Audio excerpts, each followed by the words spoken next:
quyoshday bo'lgan. Odam qaraganda ko'zi qamashtiradigan darajada bo'lgan. Oppoq bo'lgan. Va odamlarning gunohlari evaziga hozirgi holatga kelgan deydi. Nimaga? Qora toshning ichida bor ekan, qalb bilan bog'lanar ekanda, odamni o'ziga tortar ekan. Ishlashda harakat qilib qo'yadigan.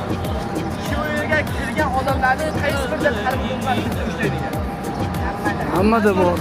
Bir ishlasam deydi, to'g'rimi? Qabatulloh qora tosh ana shu odamni tortar ekanda, azaldan shunday.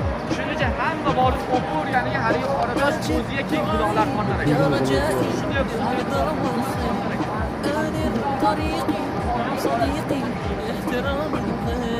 Yo'llari ko'p.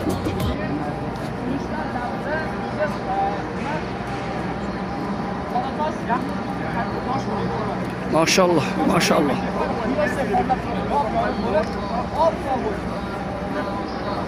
Müşter davrida başka müşterler bundan olduk müşter davrida kaçlar hozir kichkina basadi.